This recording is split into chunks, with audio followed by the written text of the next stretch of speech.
Shall we move on to the next objective? When you first raised that one, I thought, how on earth can you have an objective about that? But when we talked it through, it all made perfect sense. Yes, I know. Lots of people think you can only have objectives about things you can quantify. But if you make them descriptive enough, you can also have objectives about the soft part of the job. Now, we need to remind ourselves of the exact wording. To identify and act on the reasonable concerns of other departments about the way we work with them, measured by 360 feedback, and deliberately sought examples reviewed at quarterly appraisals. Well, I was bothered that we were going to have a disagreement about that word reasonable, because some of those departments can be pretty unreasonable at times. No, some of them seem a bit demanding. That's why I wanted to review feedback regularly and work from specific examples.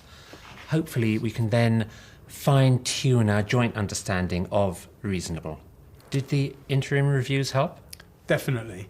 They not only kept me on track, but reassured me that what I was doing was along the right lines. I've had surprises before during performance reviews, where you think you're doing okay, and then your reviewer raises an issue that you weren't really expecting or didn't think was important because nothing was said at the time. No, that doesn't help anyone. That's why routine reviews are essential. It felt fair too. I knew that my review wasn't going to depend on something over which I had no control. How do you mean? Well, I've had reviews in the past where the means to achieve the objective has honestly been out of my control, yet I've still been assessed on it. The fact that you were going to listen to examples of what I'd done and take that into account too just felt fair. And some of those examples were good. They enabled us to pick up on some things you'd done that actually helped other departments even though they weren't consciously aware of the benefits, and that would never have shown up in the 360 feedback. So, overall, how do you feel about your achievement of that objective? On the measure we set, I'd say achieved. Actually, I'd say exceeded. Really? Oh yes. The 360 feedback has improved way beyond last year. The examples you quoted during our routine reviews prove you're thinking creatively, you're a good team worker, and you keep our corporate values in focus. Also, 3 of your initiatives have saved money and impacted on client retention. That's above and beyond what you and I were originally aiming for. I suppose so, thanks. I hadn't thought of it like that. While we're talking about other departments, do we need an objective about the monthly reports I send round? How long after the end of the month do you send them? By changing the software and the way that we collect data, I've got it down from 10 days to 3. Is 3 days sufficient for them? Yeah, but most of them don't even look at it straight away. And is 3 days a challenge for you, or is it fairly routine? Routine. Well, then let's make that a performance standard and not an objective. What's the difference? Well, to me, an objective involves a bit of a challenge, a bit of a stretch. It's something you achieve, whereas a standard is something that's more routine, doesn't involve much challenge and is ongoing. So basically, maintain the 3-day standard and don't spend any extra time trying to improve it because it would be unnecessary. I see. That makes sense. So on this issue of further reducing costs, we do need an objective because that will be challenging. Yes. And to put it into context, we know that budgets are getting tighter, so each cost centre reviewer is charged with reducing costs by 10% next year. Consequently, I am asking all my direct reports to contribute to that reduction.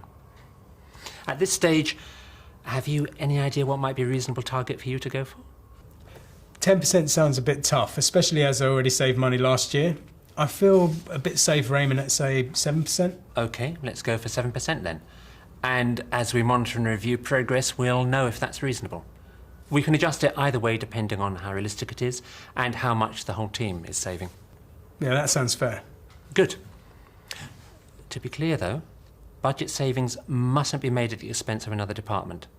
Shifting costs elsewhere doesn't save the organisation money as a whole, so we'd achieve our objective but fail in the overall purpose.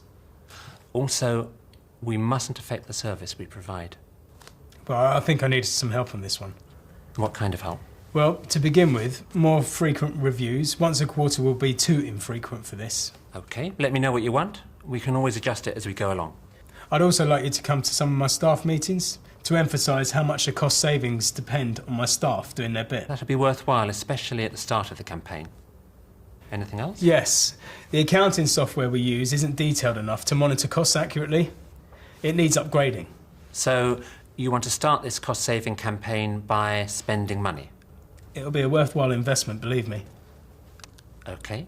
Make a case, following the usual procedure, and I'll go along with you. Thanks. Now, let's recap. We need to write this objective down. What have you written so far? To contribute to organisational cost control by reducing team expenditure by 7% within the next 12 months without adversely affecting other departments or the service we provide. To be reviewed initially monthly and supported by regular team communication